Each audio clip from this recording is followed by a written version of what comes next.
Greetings, humanity, and welcome to Europa Natural Law, a roundtable transmission dedicated to healing the madness, badness, and sadness plaguing our beautiful, bountiful world.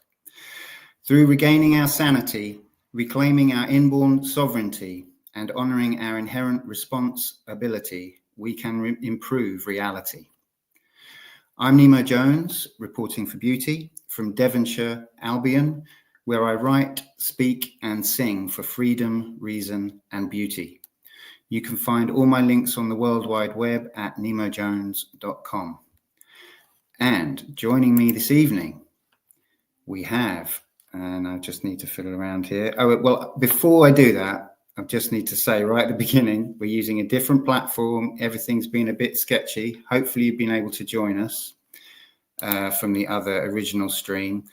And technical issues might be a bit of an, I'm having to press the buttons this week. So bear with me, but hopefully we'll be fine. There they are. Okay, so joining me this week, we have Jared. Would you like to just introduce yourself? Yeah, thanks for having me, Neems. Here from Phoenix, Arizona. My conscience brings me here once again. Fabulous. Right on. I guess we'll go next. Derek Bartolcelli, broadcasting from south of France in some pretty interesting conditions for the moment. But got to keep it rolling. And yeah, looking forward to the chat, guys. Getting a bit of glitch on your mic that we weren't getting in pre-show, Derek. I don't know if anything's changed, but it was a little bit sketchy. Mute and check it out. All right. Okay, and moving on, we have a new guest, Drea. Would you like to introduce yourself? Hi, Derek. Hi, Jared. Hi, everyone that might be listening. I'm Drea. And I'm in Dartmouth by the seaside in Devon also. And it's my first time coming and actually joining in the conversation. I've listened to all the other ones and been keen to join in. So I'm here at last and feeling ever so slightly nervous, even though I said I wouldn't. Great. Well, welcome, Drea. And as you're new, and even though you're nervous, would you like to give us a little bit of a breakdown of, I guess, what I'm looking for when we get new people is I'm curious about how people came to natural law, like what it is in their autobiography, in their biography that brought them to the point where they thought natural law was the thing that they wanted to focus on. So if you could give us some idea of that, that'd be great. Yeah, well, it just makes sense to me. It makes complete and utter sense to me. The clues in the name, natural. It just kind of, it's come naturally to me in a lot of ways. It's like I started describing myself as an anarchist at the age of about 15 without really knowing what it was. And at the tender age I am, I would say I'm even more of one. Now I know what it actually means, no rulers, no bosses. I'm like very much my own boss.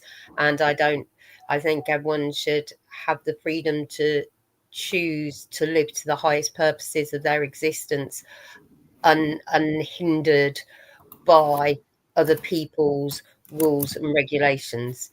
As long as no one's upsetting anybody, disturbing anybody, just get on, mind your own business and follow your heart's path and be led by your inspiration. And so natural law just resonates with me at every level. I guess that's it. Fabulous. Okay, so the topic today is an absolutely huge one. Again, I seem to be saying that every week, and that's great. I wouldn't have it any other way. but every week it's the same. I always think this is the big one this week. And yes, it's statism. And this is a word that I hadn't heard of until really pretty recently in my life. I mean, certainly not 5 years ago. I don't think I'd ever heard the word or noticed hearing the word. So as we do each week, we've put some, we've asked the question on the Telegram group, what does this word actually mean? What's the meaning of it? And this was the, I'll give the answer that I gave on the group. Statism is a codified, well, actually, I'll give a very simple definition of it first. It's the belief in the state. It's the belief in the legitimacy of the state.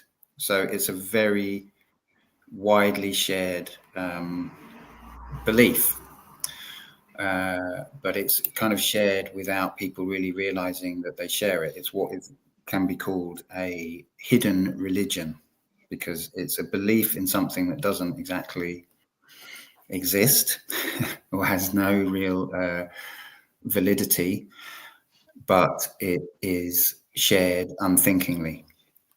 So I'll just read what I wrote. Statism is a codified and systematized extension of the false and indefensible denial of the inherent and immutable sovereignty of the individual. A little bit wordy there.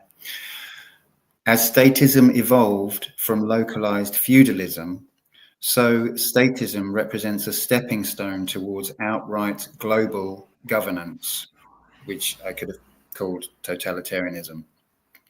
So that's really the step that I think it works towards, and that's what we see in these kind of mega conglomerations of states, you know, these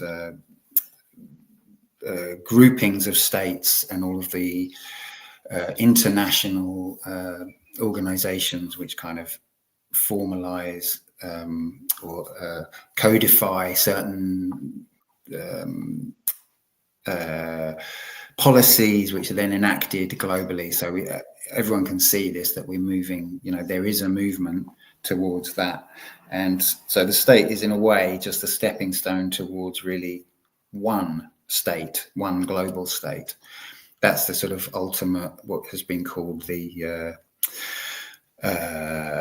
final revolution. And yeah, that doesn't sound great. So these beliefs are all founded on, they're all false. They're founded on a false belief. And basically they're also founded on the denial of the true, infinitely valuable self. So the denial of sovereignty. And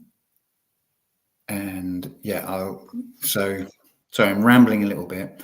Perhaps I'll pass it on because I'm slightly distracted because I think there's someone else that may be wanting to join us. So while I hand it over to whoever wants to pick it up, I'm going to see if we can get Karine in to join us. So whoever would like to pick up from there. Okay. Dre, you want to go? Go for it. Yeah, why not? Well, we're born into it, aren't we? It's just like we're born and everything around us, you know, we grow up in the state. Our parents believe in it, our grandparents believe in it, the people before them believe in it.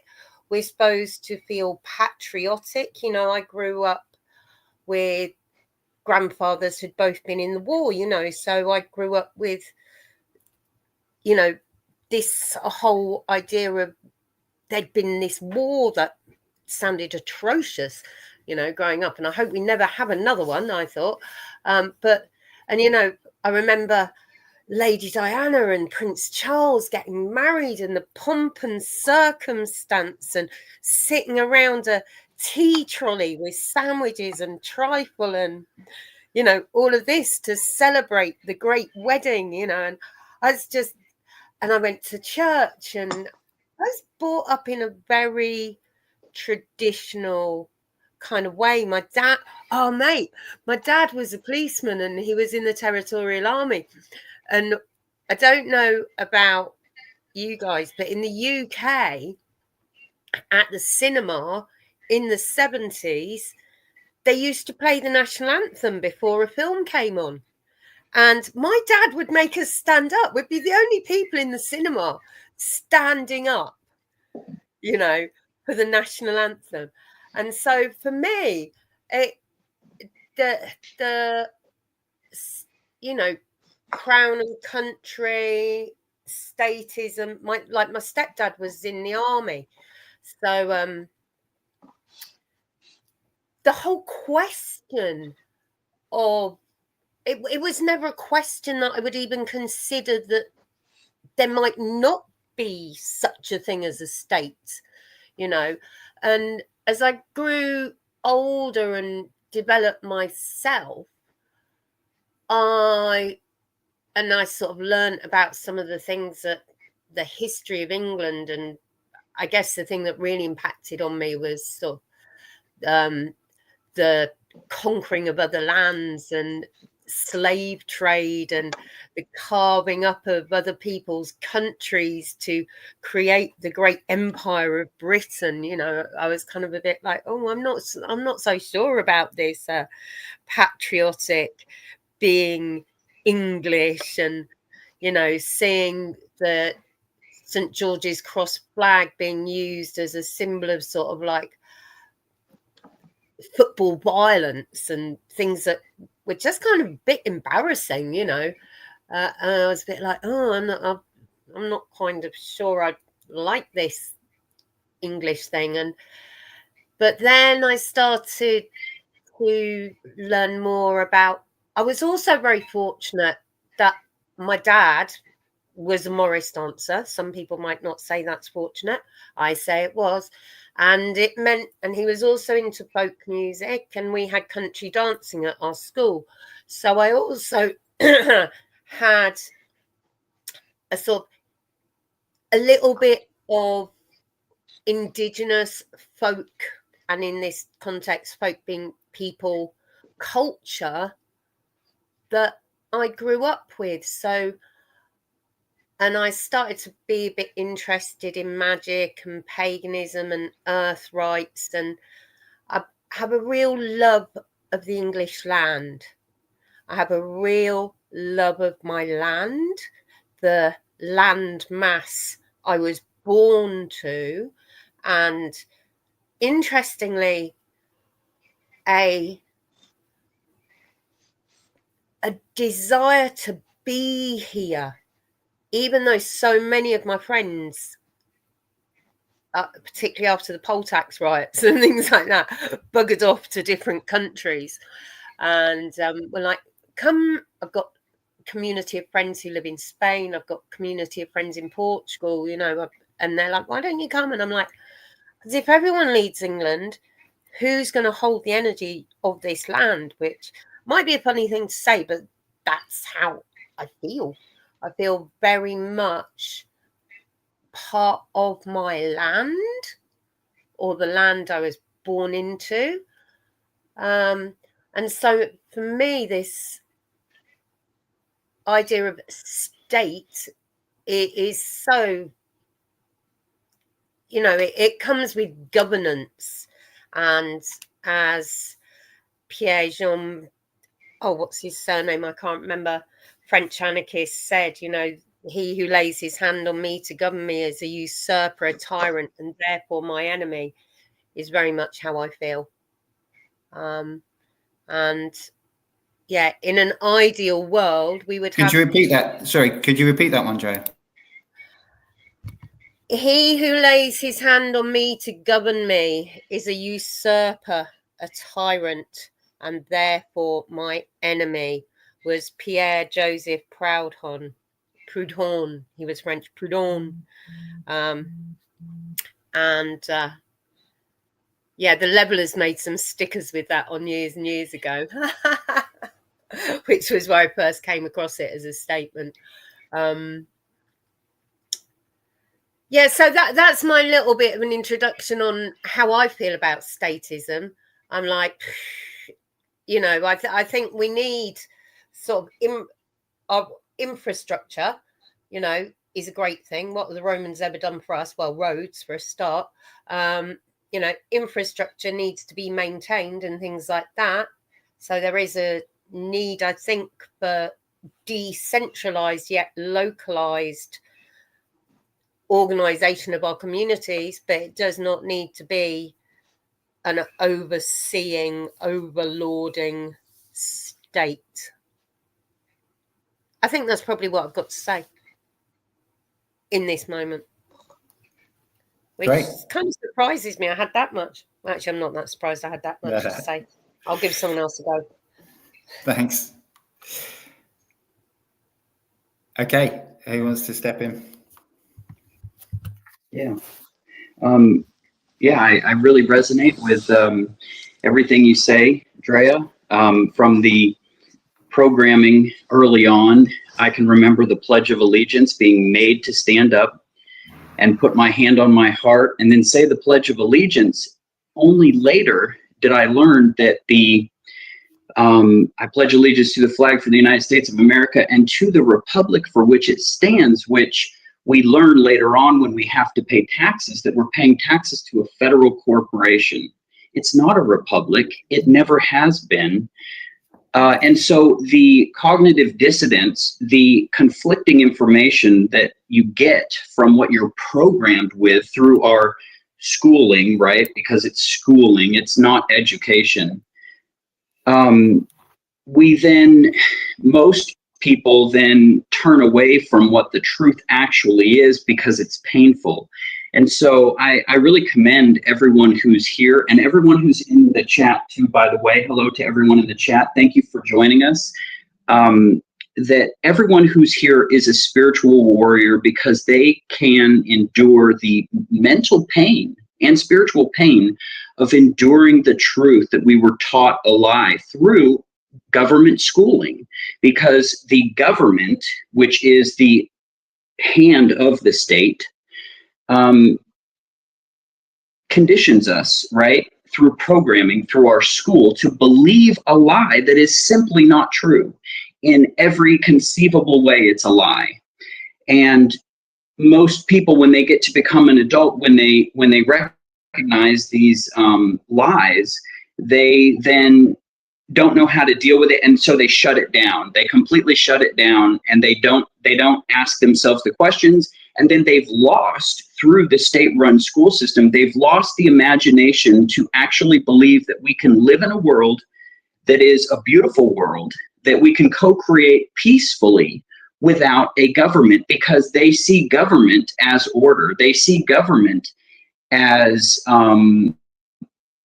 some kind of order, instead of seeing the truth that government is a slavery system, because and government is, of course, statism. So those who believe in government believe in statism. That's what they believe in authority, and they believe it's moral to follow the rules of the state, i.e. the government, because they've bought into, because they've been programmed. Of course, we've all been programmed. We've all been programmed into that system, but they don't understand. And so I think the most important aspect of this conversation today for me is to create common ground. I went over to a buddy's house a couple of weeks ago, and his kids had drawn Trump signs on the sidewalk and all this stuff. And he's a big Trump supporter and everything. And I'm trying to figure out, because he's a friend of mine, how to have a conversation with him without making him my enemy.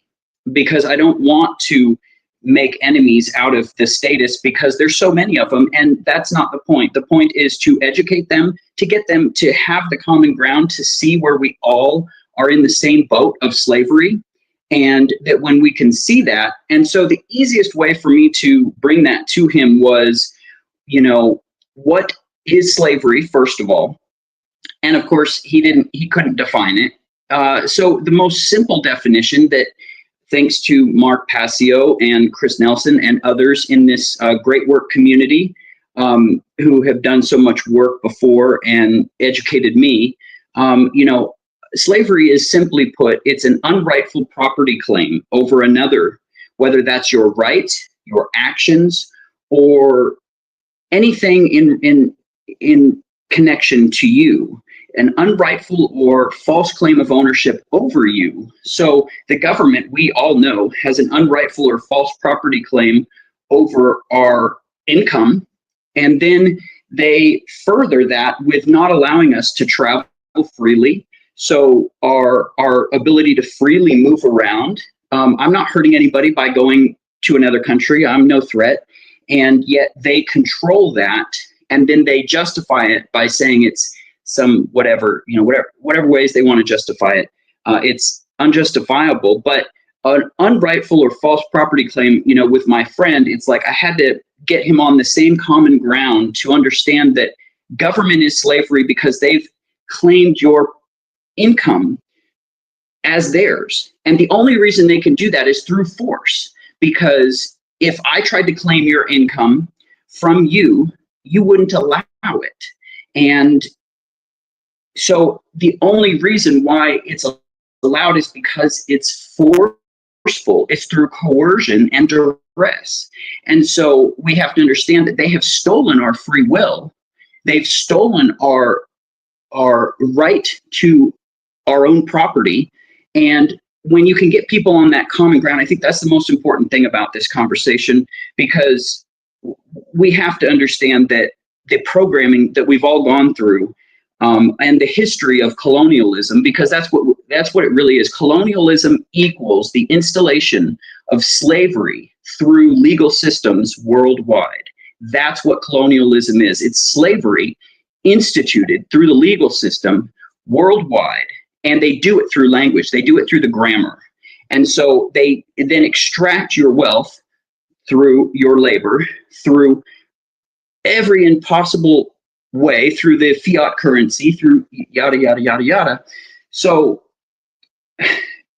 we all can reach out to the statists through the understanding that they have created a false property claim over you, your body, you, the owner of your body. They've created that false property claim. And then once we're on that common ground, to try to work through the programming to get to bring the light of truth and objective morality to them. That's my goal. That's what I would, and I share that goal with all of you, I know. So that's it. That's all I've got. Great. So I'm just going to jump in because Karine has joined us a little bit late, but I'd just like to welcome Karine. So would you like to give a little introduction, tell us where you're from, and then also maybe if you could tell us like how, the same thing as Drea, like how you're here, how you came to be here, how you came to be wanting to talk about this stuff. And I also just want to make a note. I'm sorry, I'm looking at the screen, thinking about 100 things and forgetting to put people on the main screen. So I'll try and keep up. Nemo, yes. What works for me on Restream, can you click, let's say, click Karine's screen and drag it over yours? Sometimes that works to have like the. Voila. Oh, nice. That's a simple way of doing it. Yeah, buddy. Yeah. Okay. Bonjour, Karine. Hey, oui. Canada, yeah? Bonjour. Bonjour, Derek. I hope you're doing okay, by the way. Yeah, cool. So yeah, my name is Karine. I'm in Canada, Montreal, currently based. And what brought me to this work is because, well, first of all, the first time that I really sensed natural law, I was around 12, 13 years old. And I've experienced a level of intimidation that really scared me. And at the time, what I just felt is that I felt like other incarnations, like of my soul, you could say, they came in and they basically stopped me from just reacting right away.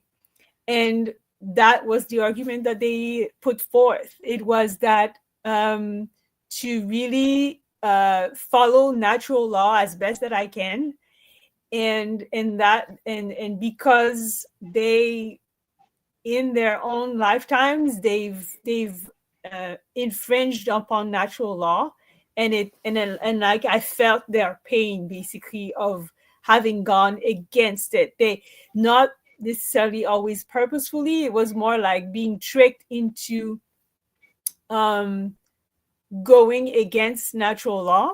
Like say you are being told that someone did something to you and somehow it was a lie, and then you acted upon that information, but it turns out that it's not quite that exactly.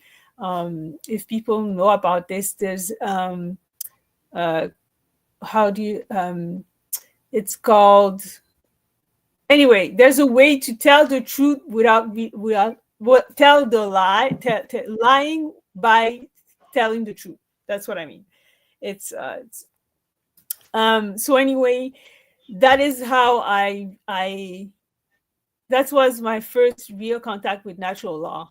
Aside from, I was raised in Christian tradition, Baptist, which has elements of it, but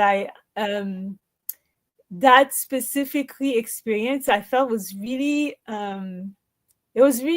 useful because it's very direct. It's very, you really live it from your body. It's not just something that is written on a piece of paper in a book. I really appreciated that, and it has helped me. It has saved my life. It has helped me a lot throughout my life, honestly.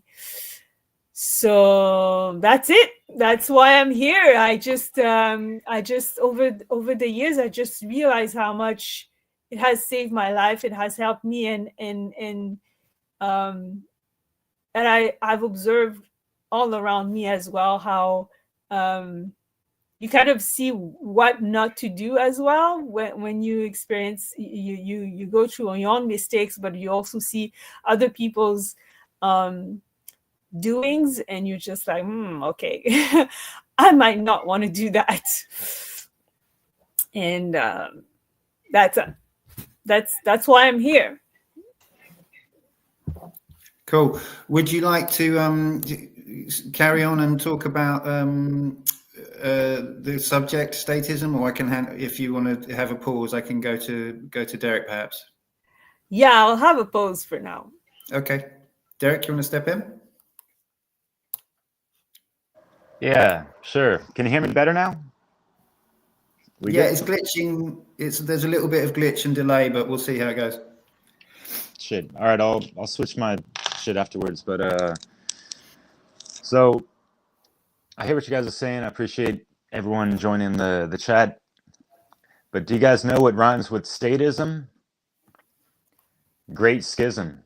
But not in the sense like it's a positive thing. Like it's, like it's good for their, nefarious purposes. This whole idea of, having all these subjects be ensconced in the belief of this, external false figures of authority, right? Before it was, we had the monarchies and the kingdom and queendom and whatever the fuck, and now it's, progressed into progressivism, and now we're in the modernity of things, right? Yeah, it's so fucking woke and broken, shit like that. What a joke. Anyways, what was that? Don't know. But yeah, statism seems to be, I don't know if it's like the center of this unholy trinity, next to, the false belief of, this financial monetary system, and then, the religare, all this bullshit religion stuff, like the hijacking of spiritual beliefs side of religion. Like we can see the belief in money as a religion, we can see the belief in the state as a religion as well, like people praying to their fucking kings and all this stuff. Like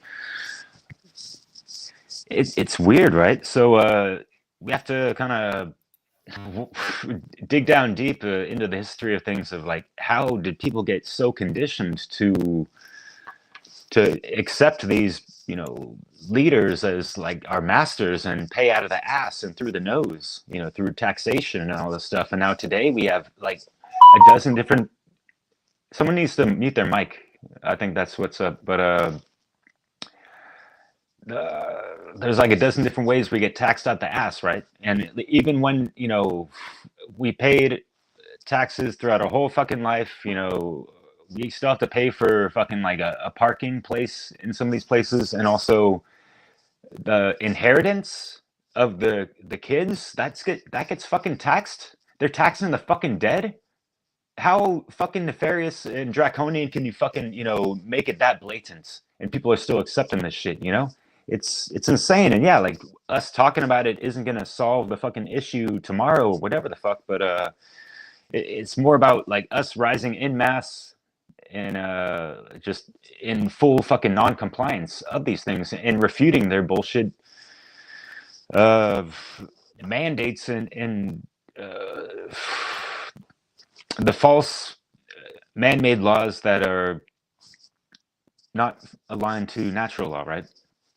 And so from ancient times, yeah, Andrea, I appreciate what you mentioned, and it was definitely on point with what I actually wrote in a note like 5 minutes before you even spoke, in regards to just like, yeah, take it back to ancient times and how people were proud of their lands.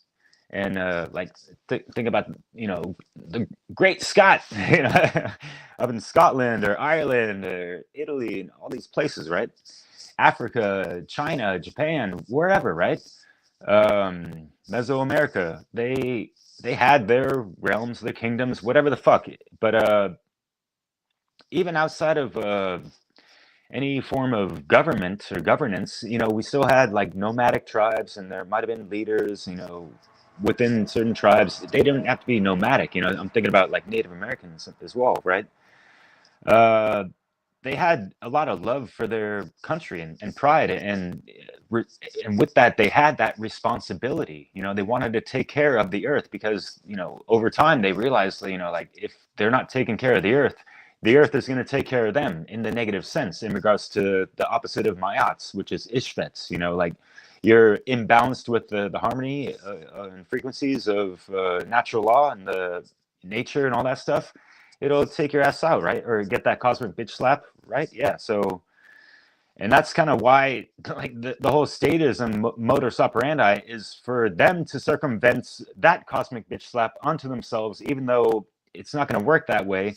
But they're making all this mind control and propaganda and all this stuff to persuade us and coerce us and all these things into complying to their laws, their jurisdictions, and all these things, you know. And then we end up like voting for it and getting all hyper and frenzy for it and like bickering amongst each other for it. So we got slaves policing other slaves and fighting amongst each other. It's like this whole fucking divide and conquer shit, you know. And it doesn't matter if we had the fucking cringy ass pedophile and the successor that was sitting next to that, you know, sleepy, creepy Joe Schmo Biden, you know, and then they had the woman going for it, you know, this last time against the orange man. Yet 99.9% of the people that, you know, like that got like chump derangement syndrome or whatever the fuck don't even understand like he is in connection with the House of fucking Orange, which probably ties into, you know, Bilderberg and that kind of stuff. So it's like, pick your flavor of fucking evil, y'all. Like, it doesn't fucking matter who the fuck you fucking vote for. Like, in the end, like, there is a trajectory that is still in that momentum towards, you know, further enslavement and all this stuff. And we have transhumanism breathing down our fucking necks. And what the fuck do you expect with Elon Musk getting closer to the helm of whatever, you know what I mean?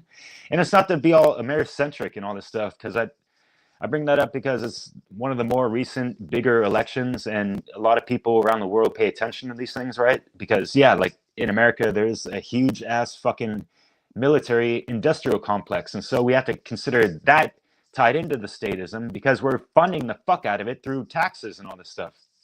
And so, yeah, we could go on and on. I'm going to leave it at that for this round. But yeah, just to bring it back to our last chat, and it's kind of something I wanted to mention, is that, you know, people cheer on these things through television programming as well. Like, think about how many television programs and movies there are for the police officers, the order followers, and that kind of stuff. It's more in America. It's more prevalent there than in Europe, I noticed. But it's something I definitely took note of, and how, television programming, you have different flavors of, all right, you got like your series of this, and your sitcoms, and you're in a lot of fucking medical TV series and all these stuff. What is it? I don't even fucking know, but back in the days, there's like, Grey's Anatomy and whatever the fuck, and you make it a little funny with the scrubs and all this shit. And yeah, like, people watch that over time. Like, yeah, these people are, they got regular lives just like everyone, and they're just out there trying to do their best to help us and this and that, yet they don't understand the chain of command and the hierarchy of these things, and that they're more at the bottom, so they do not understand the level of nefarious stuff going on behind the scenes. And so, like, they're just operating, taking orders, and like, okay, that's just what I got to do. I was trained to do that. Kind of like a lot of people in the Senate, in Congress, and all this stuff. Yet they probably know more than, the average, lower level order follower. A lot of people in these governing institutions, whether it be at your local, state council or town center, right? They probably know a lot less than, the folks higher up. So there's still this chain of command that goes in, and there is still like TV programming, think about things like The West Wing and stuff. And what's funny is that they bring up all types of conspiratorial stuff, yet, like they look at us and like, oh, like in real life, we're looking out for y'all, not like Big Motherfucking Brother and all that shit. And we're still, again, we're fucking financing all this shit through fucking taxation, right? So we should need to, starve the beast in many ways. And that's where I'm going to leave it. So, yeah.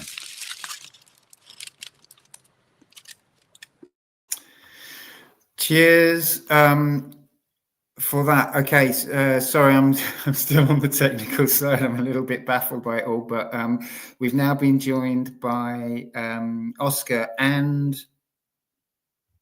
Anna Maria. So, hey guys, would you like to jump in? You've both been on the show before, so hold on, I can do that. There you go. And yeah, would you like to give us a bit about statism?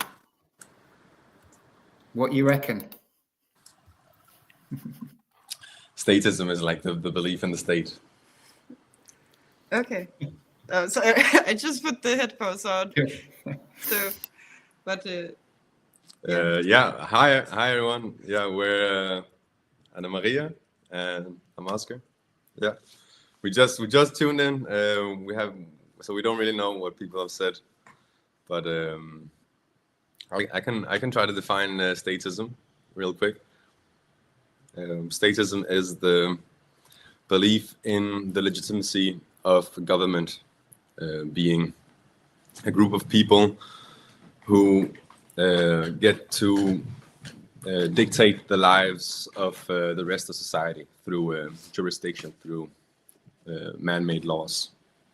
So it's basically the belief in that one group of people is qualified to make decisions on behalf of everyone else, and the kind of justification for this in the part of the world where we're at here is that we vote for these people.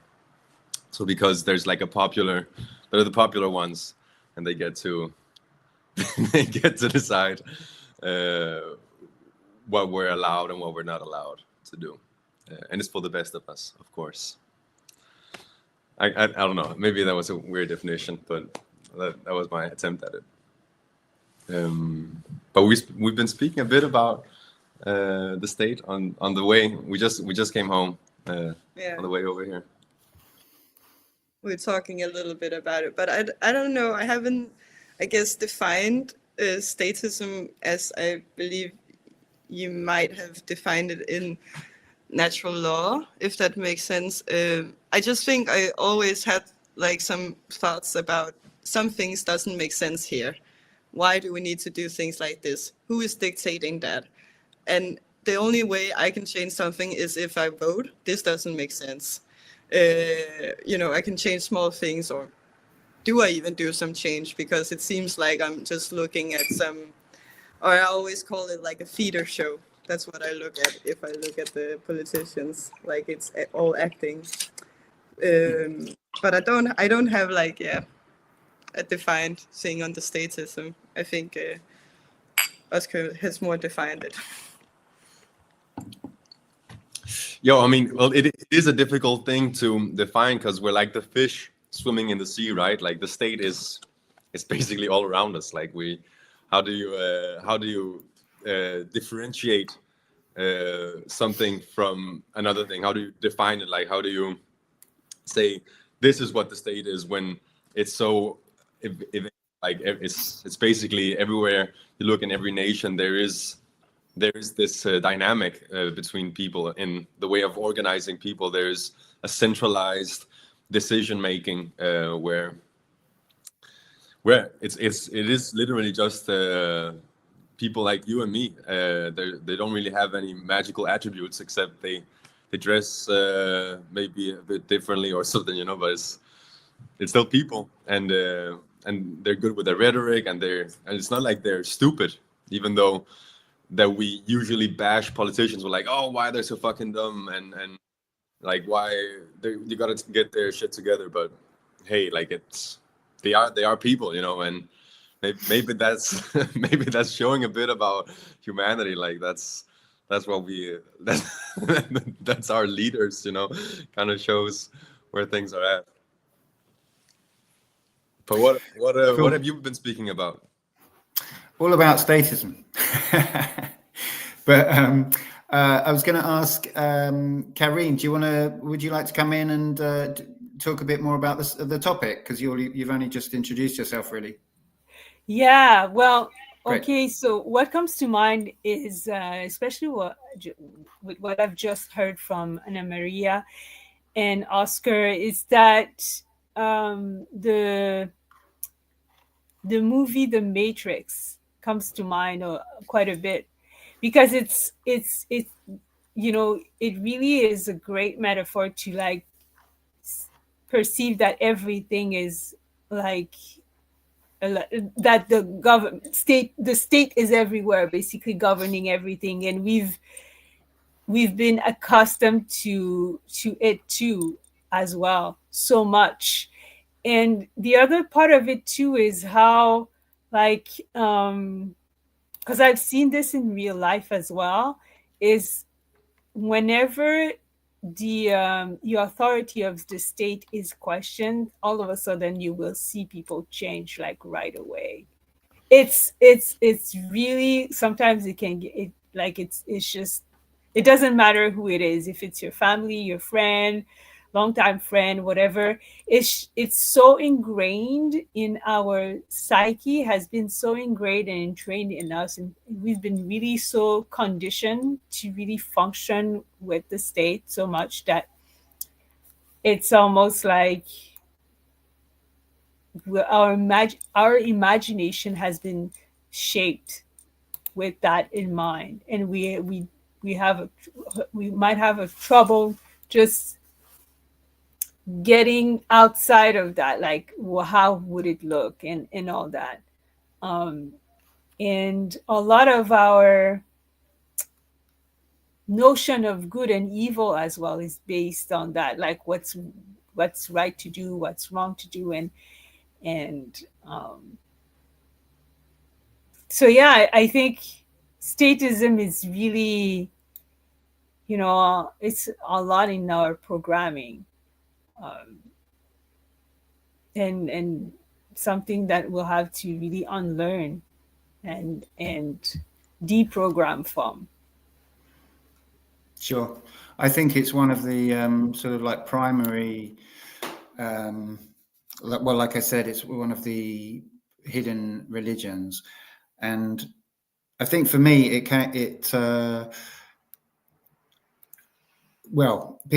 probably most people on the show have heard of Larkham Rose, I'm guessing.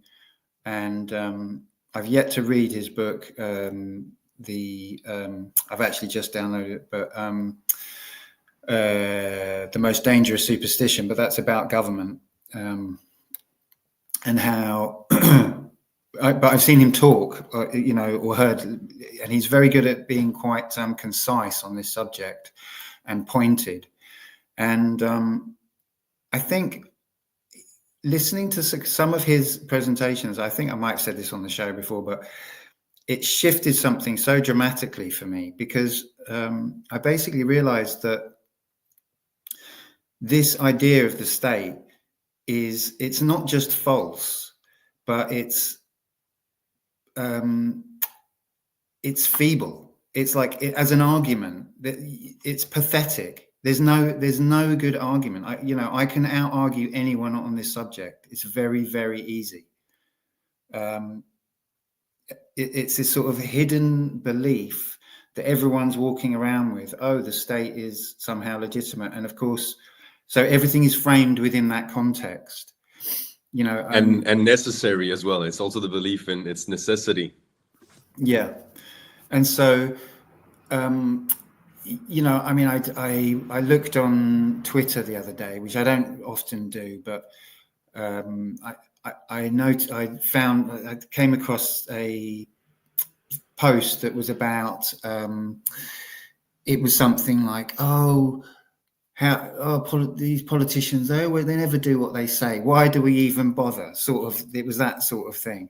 And I looked through the replies, and every reply. Well, no, you got the occasional one that actually pointed out the insanity of the whole kind of scenario. But even those, it seemed like it was in a nihilistic kind of way.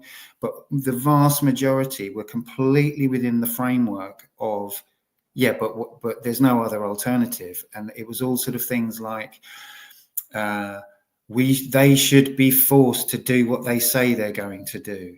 We need to do this differently or that differently, but all within the framework of statism. No one can even, as Oscar said, no one can see statism because it's the water that we're swimming in. But you can, and Larkham Rose can help you to do that. And you know, because really Jared kind of alluded to it, I think, to this kind of perspective. But well, he put it in maybe a more intellectual sense, perhaps, but.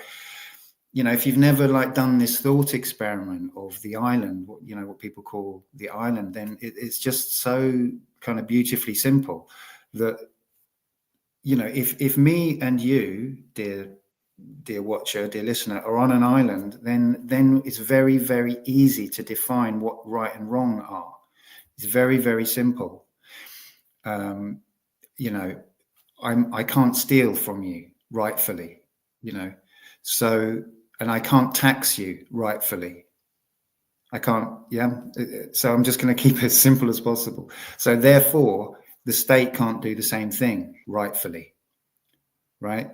And that's the basis of the state, is taxation, and the monopoly on violence in a given area. And you know, I can't say I hold the monopoly on violence on this island.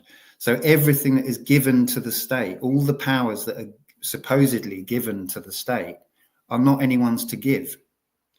It's all illegitimate. All the power that the state holds that is completely false, completely fake, and without any moral ground whatsoever. So I just wanted to kind of bring it back to the simplicity of it. You know, the state first. You know, I can't. Another aspect of it is that the state actually doesn't exist. You know, it is a phantom. There is no state. You can't go and talk to the state and have a conversation. You know, so it's this hallucination. It's mass hallucination, and a really bad one. It's a really bad idea. So that's a few things. So we've got a lot of people here now. So who would like to jump in? Quickly, I just want to jump in on what you said there, because you said earlier something so important.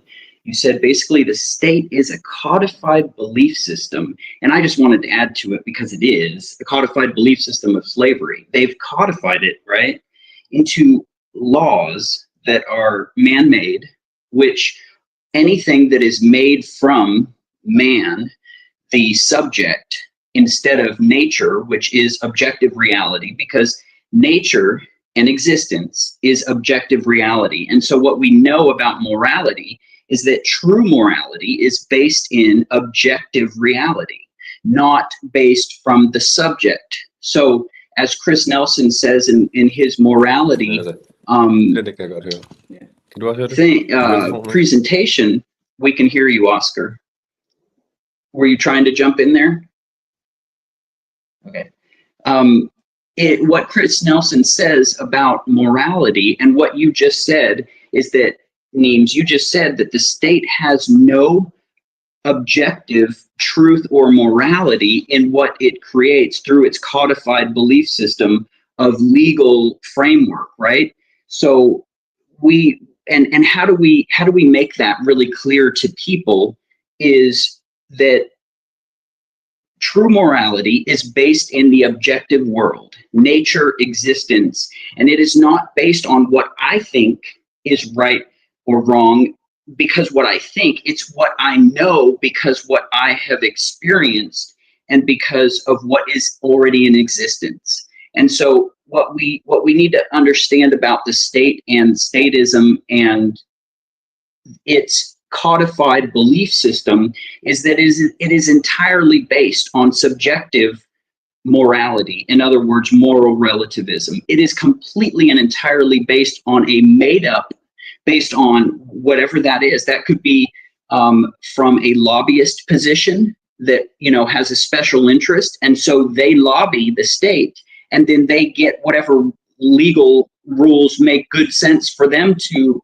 you know, steal from us and to take our whatever, you know, our resources or our rights.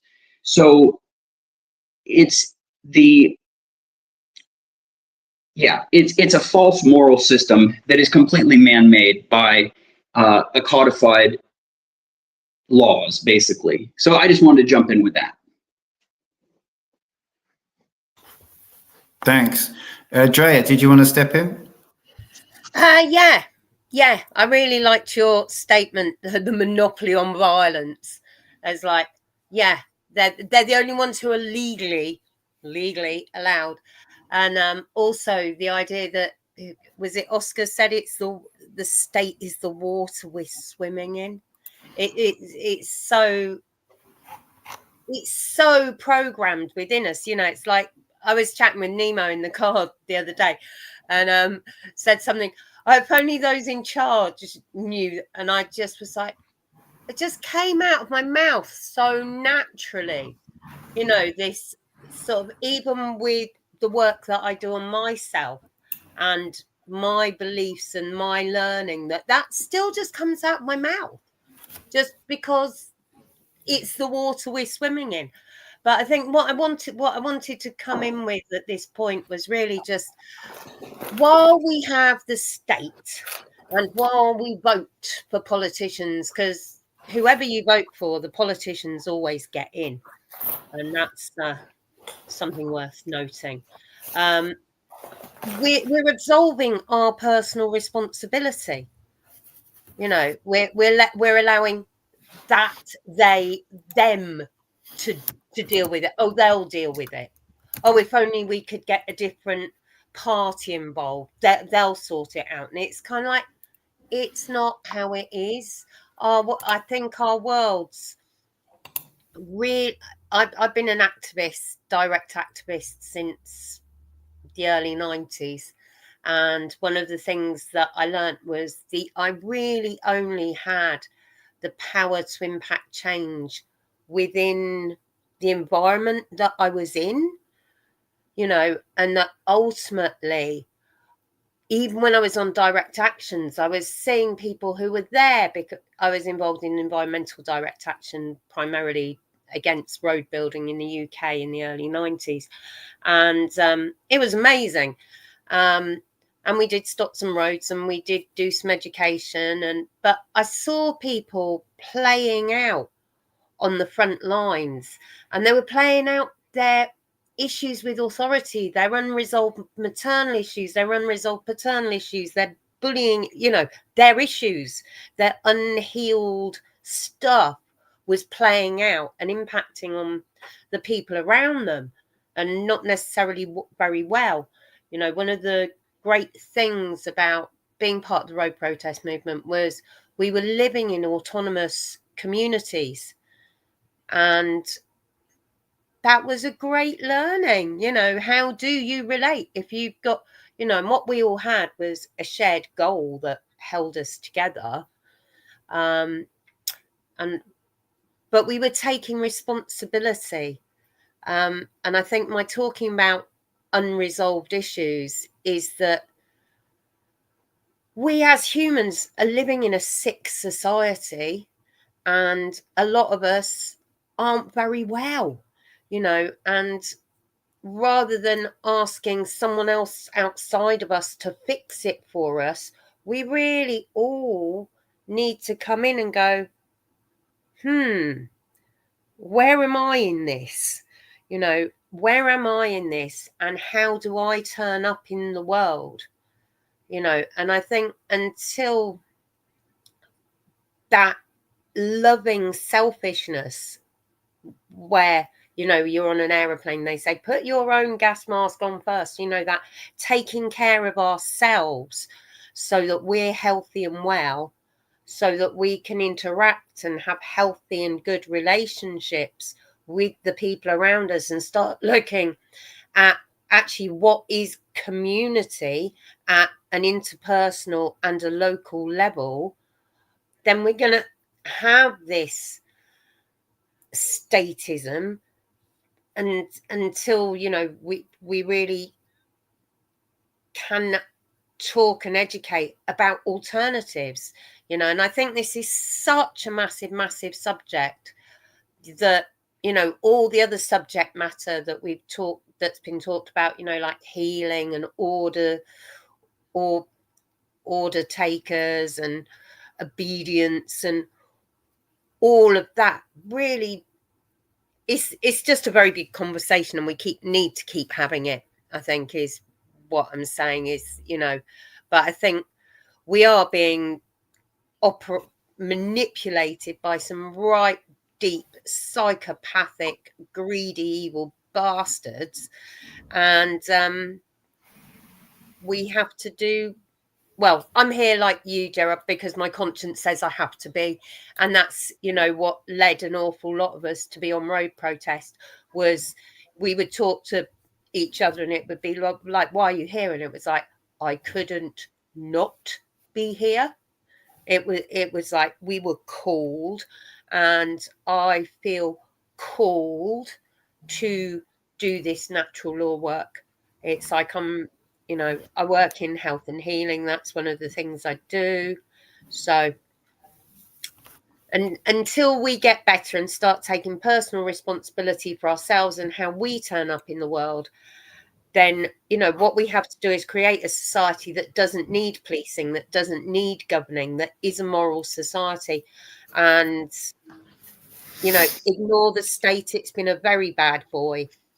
Just don't give it any money. I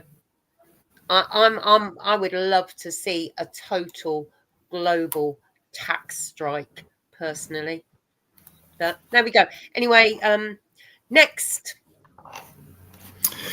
Thanks. I think Anna Maria, did you want to jump in? Yes, I wanted to try to. There was sorry. Just before you do, I just want to say we're just about to hit an hour, so okay. It would sort of start to wind down. So think about last, closing thoughts. But yeah, go for it. Sorry. Okay. Drea, she said something about this, that when the state doesn't do or like what we want to do, we're always thinking like, or like people say that, oh, why can't the other party fix it? Or if we vote for them, they will do it. Or this, like always someone else taking care of you. And I had like some thoughts some days ago where I thought about this, that everybody gets sent to daycare. And I guess mostly the state is the one making sure there is a daycare.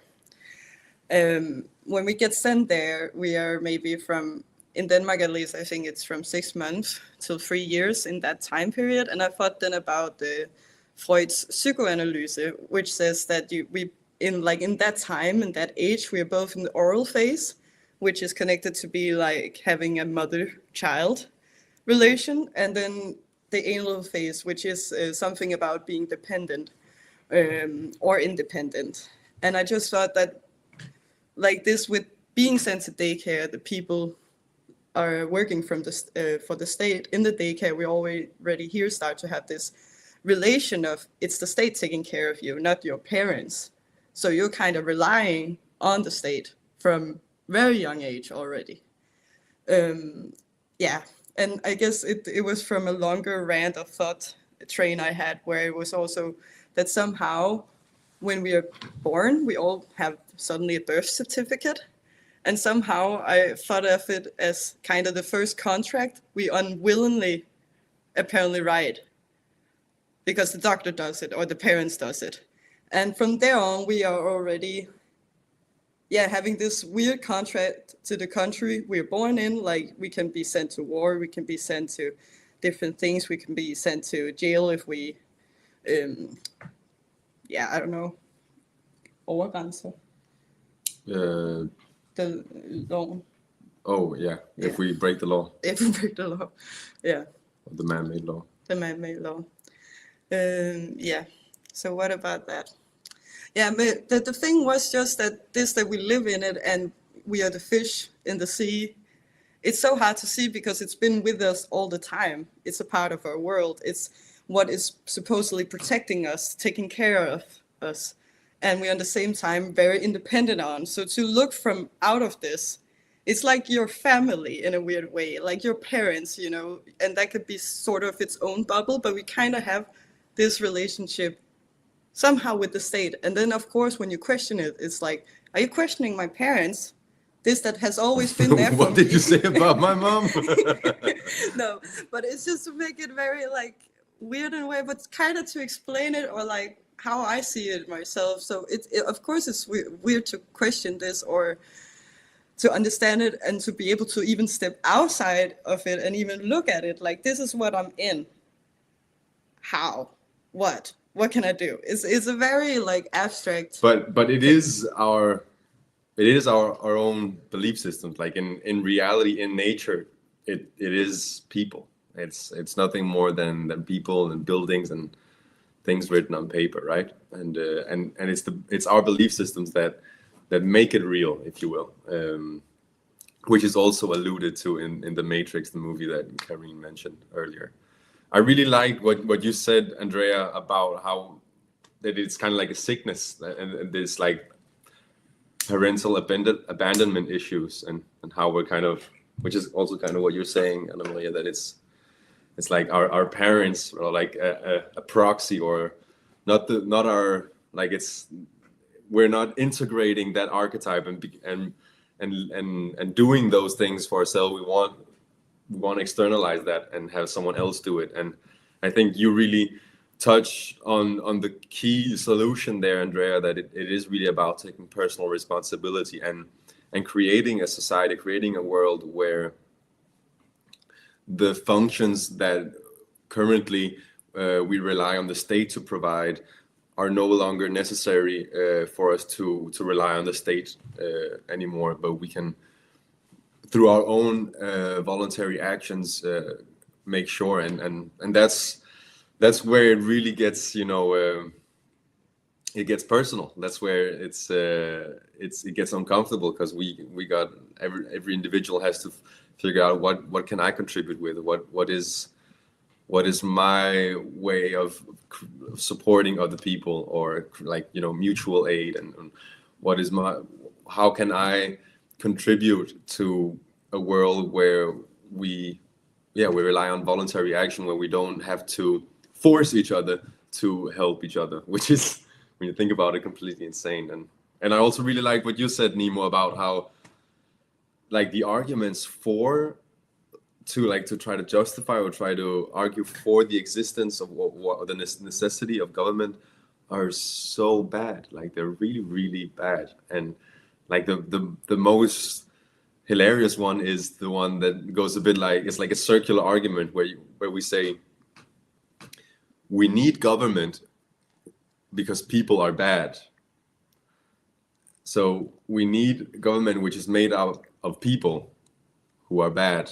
Therefore, we need government. And then it goes on, like there's no, people don't, I don't know if I kind of made it clear, but I think you're right that there's a lot of really silly arguments, and when you look at it from a logical point of view, you can say, wait, there is actually a more holistic way. There's a better way at approaching how we should organize, how we should solve the problems. It's not, oh, I found a problem in society. Let's have more control. It's not through control that we solve the problems. Yeah, thanks. I have just going to chip in. I have a song that I'm going to be releasing soon, and you just reminded me of one of the lines, which is, "We don't need bullies to keep us safe from harm." And another thing, just to touch on what Anna Maria said, and it's so worth mentioning this. This is a great sort of observation. Again, it's a Mark PASSIO observation, which I can't believe when he said it. I was like, duh, like how did I never think of this? Is that, there's always two parties, and the left-leaning party represents the feminine, represents your mum, and the right-sided party represents your dad, and it's just that simple, and it's that dysfunctional. It represents a dysfunctional family that you almost certainly had, unless you're a very rare individual and lucky individual. Okay, so yeah, who would like to jump in? I just want to jump. Yeah, I just want to jump in because so much came in when Oscar was talking, and also Nemo, what you just said, and Drea. It seems to get down to believing in ourselves. I really love the book, The End of All Evil. And one of my favorite thing about it is it says the human, we have infinite potential, basically. And like the fundamental crime is actually to deny that truth. And so, in a society where you don't have to rely on statism. Yeah. Thank you, Anna Maria. Yeah, it's in a society where you don't have to rely on statism, on bullies to police, other bullies and all that, and basically be the bigger bully to police and keep in line the lesser bullies, lesser in quotes. Then you just, it's down to each of us basically to really find within our, and like Adria says, to really find within our source of energy, of goodness, of all that to it's and it's a huge work, because you all of a sudden you don't have, you can't rely on the external circumstances to come and save you. You have to get out of the savior program and say, okay, it's up to me. And you have to trust life to catch you whenever you feel that you don't quite make it. So it's a shift in perspective. It's a shift in worldview. So that's what I wanted to add to this. Thank you. So any closing comments from people who'd like to? I'd just like to say, following on from what Karine said, I just felt really inspired to just say, and to take care of what's ours, to know what is ours and to take care of that, you know, which is initially ourselves, then our children, then our families, you know, and to just follow our inspiration. And yeah, I just felt like I really wanted to add that to what Corinne was saying. Yeah. Great. Oh yeah, no, I am still here. Okay, any last thoughts from anyone? Yeah, I would like to just jump in there with, I love, Andrea, how you always bring it back. It's so homey feeling. If that's, you know, the way that you bring things back to who we are as people, and then connect with people on a people-to-people basis instead of like an intellectual or a philosophical. I love that vibe that you bring to the table. And then also, you know, Corinne, with the infinite value of the human being, and that the state is limiting our potential by limiting our choices because they make up what's right and wrong. And so you can only be within this, whatever they tell you. And so by doing so, that's limiting who you are as a human, the ability to make mistakes, the ability to exceed your own expectations and have infinite potential and infinite value. So I love what you said about that. And then bringing this back full circle is problem solving or solutions to the status. I think if we can all get better at our rhetoric, our thinking, and our speaking about what is objective morality, because that's what it boils back down to, is that the state is writing subjective morality into codes, into law. And that subjective morality is the root of the problem, because then we are then putting it in into our daycare centers and into our schools, and then we are putting out millions and millions of order following status through the school systems. And so if we can, that's the ground that we need to capture, is education. So, and I just want to leave it with that. We need to reach the young people. Great, thanks. Sorry, I've inadvertently brought up this graphic that Oscar was sharing. I'm not quite sure how I've done that, but Oscar, would you like to just talk about this? Yeah, it was just to say that. Sorry to cut you off, Jared, like that, but yeah, it's this Thursday. If people would like to join the conversation on any topic or ask any question, it's possible to have a chat this Thursday evening on the Europa Natural Law Forum Telegram group, and people can find that in the link below here, and yeah, that was just that. How would people join that, Oscar? Would that be join the video, that like the little button that says join when it says video call? Yeah, exactly. On the top of the screen, you'll see some profile pictures, and on to the right it will say join. You can press join, and then it will go on from around 7 Central European time until 10, or 7:30 to 10:30. Great. Yeah, and thanks, Jeffrey Phillips. Smash that like button.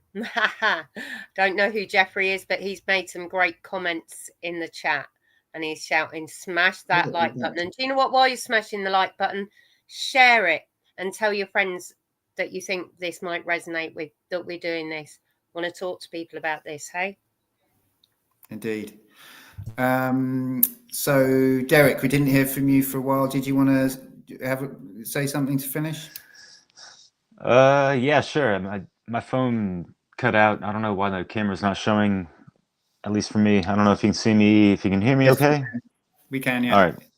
It's better, actually, the audio. All right, cool. Right on. So, yeah, like, what's funny is that, yeah, the whole left-right schism of and with the colors corresponding. Yeah, in France as well. Like sometimes you have like 8 different candidates for presidential election type of shit. I'm gonna cut this down to like 2 fucking minutes. I'm just speeding through real quick, but PASSIO talks about like the more Americentric type of thing, like left is Democrat, and that is. Actually, never mind. Man, I got caught up on something I wanted to say in regards to the French stuff, but yeah, gauche, droite, it's interesting, and how those things kind of just like had influence since Donald Trump and all this stuff, and like folks are like rallying, like, oh no, we can't let the les droites, get more power, and oh, they're racist and all this stuff, and so there's all these fucking labels and compartmentalizations. And like the back and forth stuff is just like ridiculous. And yeah, like I forget who said it, but yeah, it's kind of like a clown circus shit show going on. And I'm tired of these monkeys and seeing them on, yap on the television and all this stuff, especially when we understand that there's hidden hands behind this, which people need to understand. Like beyond the statism, there's other things controlling those motherfuckers, and like it even goes beyond the corporatocracy and that kind of stuff. Talking more about like the occultocracy, and like people talk about the deep state, but fucking A, like the QAnon shit, like ain't all that cracking, like straight up. Like it seems like a program word, the deep state, like the statism and how deep you want to go down that state, and understanding like there's more to it than that, and understanding the definition of anarchy, which is what someone should be leaning towards if they're not feeling the statism bullshit.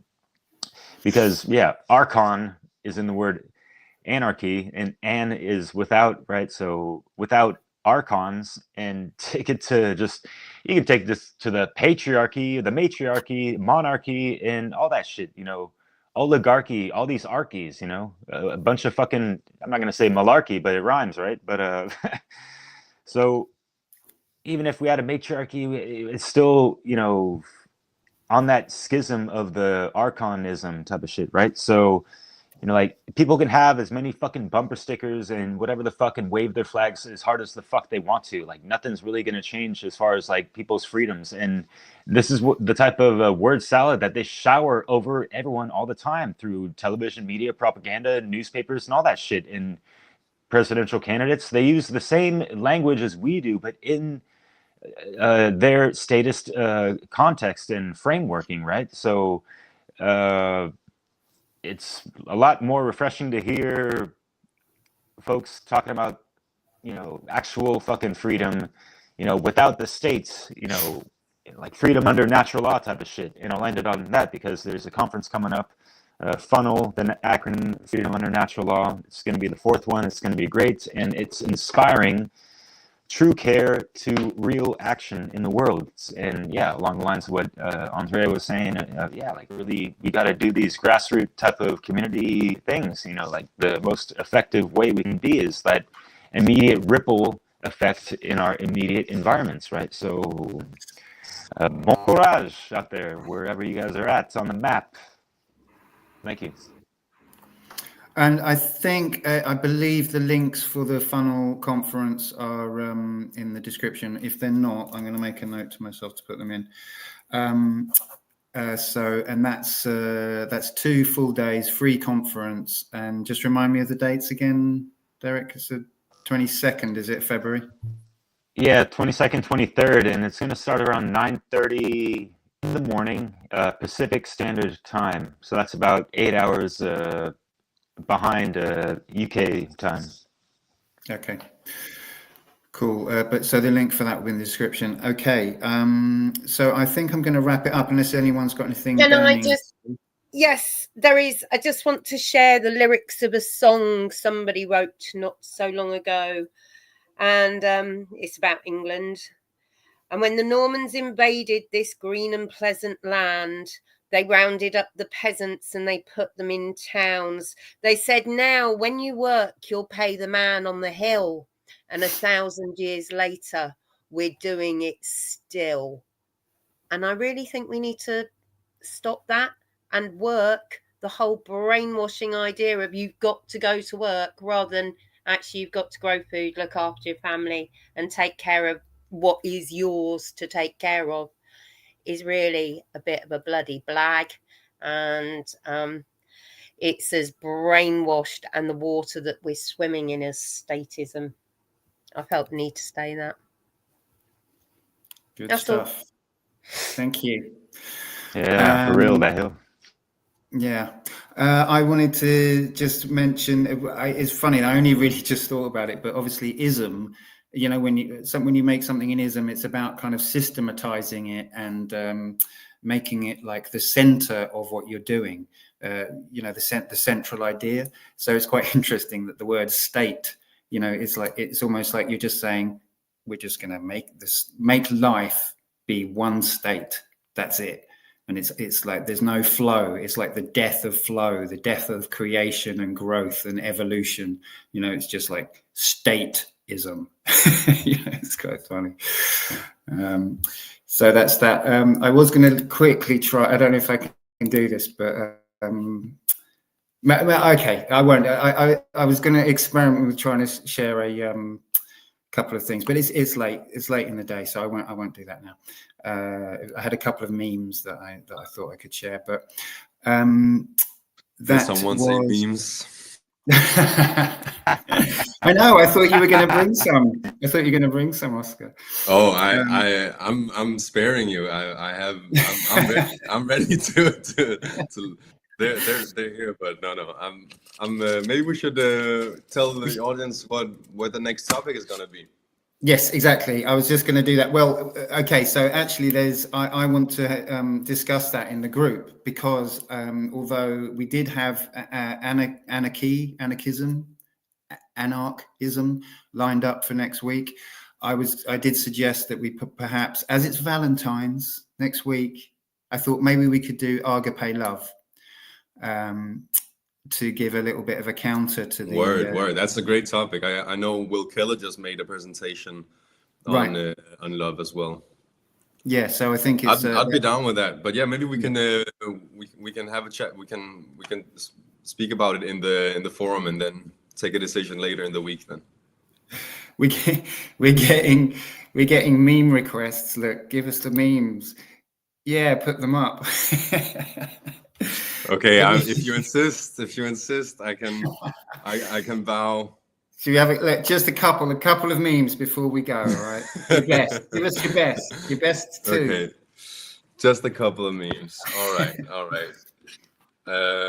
I can share one that I made while we're waiting for that. Give us your memes. It's hilarious. This is my one that I made. Got Stephen Crowder there. And telling it like it is. And then here's another one. This is one I made. It's a really wordy meme. It's a bit like a leftist meme. But I think it's funny. Might take a bit of a read to get it.